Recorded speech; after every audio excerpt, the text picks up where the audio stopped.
का क्वेश्चन शुरू करें। पहला क्वेश्चन है सन्यासी विद्रोह कहाँ हुआ था।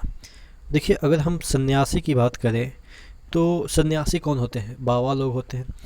और अक्सर आप जो होता है जादूगर या ये वो बंगाल का जादू, यानी कि जादू वगैरह सीखने के बाद लोग बाबा बन जाते हैं, इस तरह से कहते हैं ना कि बंगाली बाबा है, ठीक है। तो यानी कि बाबा यानी कि सन्यासी, ठीक है। तो ये बिहार और बंगाल के जो क्षेत्र है वहीं पे ये आपका विद्रोह हुआ था, सन्यासी विद्रोह। मतलब कहने का मतलब सन्यासी या बाबा बन जाते हैं तो बंगाल में ज़्यादा बाबा बन जाते हैं, ठीक है। तो पहले तो बिहार भी आपके बंगाल में ही आता था। अगला क्वेश्चन, तेम बहागा आंदोलन का से प्रभावित क्षेत्र कौन था। देखिए, अगर कोई बाबा बनता है तो वो घर से भाग जाता है, और बंगाली बाबा जैसे ही दिमाग में आया फिर सन्यासी, फिर भाग गया। तो यानी कि ये भी बंगाल क्षेत्र में ही हुआ था तेम बहागा आंदोलन।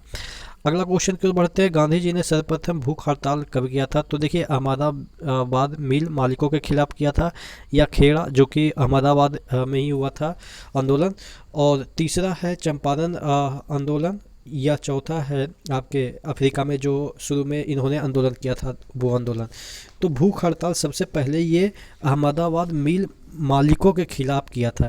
अब देखिए, भूख मतलब क्या कि अगर आप भूखे हैं तो आपको खाना कौन देगा, मालिक देगा, मालिक जो हमें बनाया है, ठीक है। यानी कि हमें भूखे नहीं सोने देता है। अक्सर आप सुनते होंगे ना, हमारे जो मालिक हैं यानी कि ऊपर वाले, वो हमें भूखे सोने नहीं देते हैं, ठीक है। तो इस तरह से भूख जो हड़ताल है वो अहमदाबाद मिल मालिकों के खिलाफ था। अगला क्वेश्चन की ओर बढ़ते हैं। अगला क्वेश्चन है, महात्मा गांधी द्वारा स्थापित हरिजन सेवक संघ के संस्थापक अध्यक्ष कौन थे। तो जो ये हरिजन सेवक संघ की स्थापना किया था महात्मा गांधी ने, इसके अध्यक्ष किसको बनाया था, घनश्याम दास बिरला। यानी कि बिरले जो आदमी होंगे वही इतना बड़ा नेता के द्वारा स्थापित संघ का अध्यक्ष होंगे, ठीक है। तो इस तरह से बिरला याद रखेंगे। निरंकारी आंदोलन की शुरुआत किसने की थी। तो निरंकारी मतलब जिसका आकार ना हो। तो देखिए, अगर जिसका आकार ना हो उस पर दया कर सकते हैं, ठीक है। तो दयाल दास, ठीक है। अगला क्वेश्चन की ओर बढ़ते हैं, शुद्धि आंदोलन के प्रवर्तक कौन थे। शुद्धि आंदोलन के प्रवर्तक अगर हम बात करें तो स्वामी दयानंद सरस्वती थे, ठीक है। तो इसको ध्यान रखिएगा कि शुद्धि आंदोलन के प्रवर्तक कौन थे, स्वामी दयानंद सरस्वती।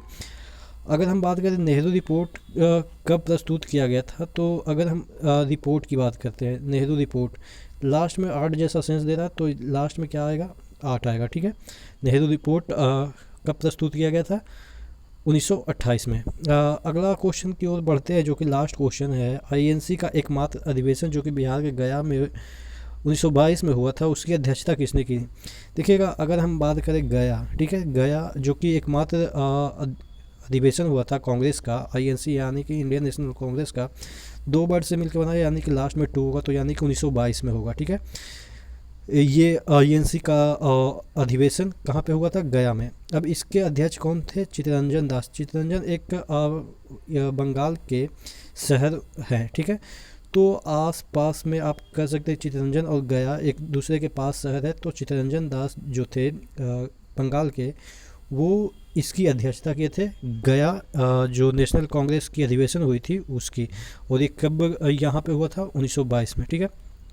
तो ये देखिएगा, शुद्धि आंदोलन के प्रवर्तक को मैंने याद नहीं करवाया। शुद्धि आंदोलन के जो प्रवर्तक थे वो स्वामी दयानंद सरस्वती थे।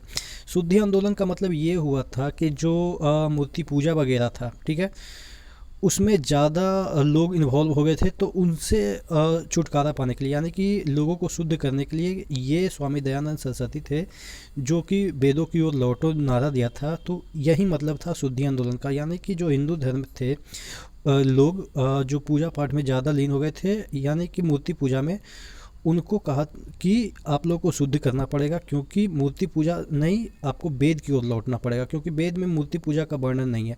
तो आप ये तरह से समझ सकते हैं कि हिंदू धर्म को शुद्ध करने के लिए इन्होंने आंदोलन चलाया। कौन, स्वामी दयानंद सरस्वती।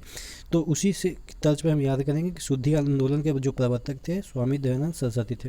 आशा करते हैं चीज़ें समझ में आई होगी। नेक्स्ट वीडियो में मिलें, तब तक के लिए धन्यवाद।